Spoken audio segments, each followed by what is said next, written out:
বেঁচে আছে ম্যাডাম। আমরা প্ল্যানের ব্যবস্থা করেছি। Congratulation madam. শালা কাপুরুষ একটা কাজ ঠিক মতো করতে পারে না। কি হলো ম্যাডাম? কি হলো ম্যাডাম? রোহনকে শেষ গুলি কে করেছে? আমি ম্যাডাম। কোন হাত দিয়ে? হাত দুটো গুলো বেশি মারে আসতে পারছি। তোর জন্য আমার স্বপ্ন পূরণ হলো না। কেন ম্যাডাম? রোহন এখনো বেঁচে আছে। এটা কিভাবে সম্ভব? ও মরার পর আমি নিচে চেক করে এসেছিলাম।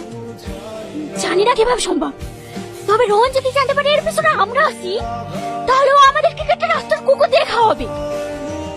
ম্যাডাম বলো, ডক্টর বলেছে মাথায় আঘাত লাগার কারণে সেরের মধ্যে একটু পরিবর্তন দেখা দিতে পারে, তাই আপনি কটা দিন দূরেই থাকুন। ঠিক আছে। দাদা, বল। যারা আপনাকে মারতে এসেছিল তাদের মধ্যে একজনকে পাওয়া গেছে। কেন মারতে এসেছিস আমাকে?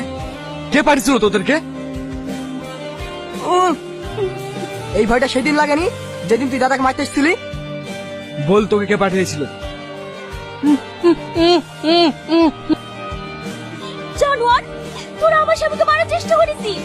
তোদের সবাইকে আমি শেষ করে ফেলবো। এটা আপনি কি করলেন ম্যাডাম? কেউ রোহনকে আঘাত করলে আমি সহ্য করতে পারবো না। ওর দিকে যে চোখ তুলে তাকাবে আমি তাকে এইভাবে শেষ করে ফেলবো। এভাবে চুপচাপ বসে থাকলে হবে না রোহন। যাদের যাদের সন্দেহ হয় আমি তাদের সবাইকে তুলে আনাচ্ছি। না না, এভাবে মাথা গরম করলে হবে না, সামনে ইলেকশন। কিন্তু ওরা তো আরো সাহস পেয়ে যাবে। ছেড়ে দাও। আমি একটু বেরোলাম, ঘন্টাখানিক পর ফিরবো।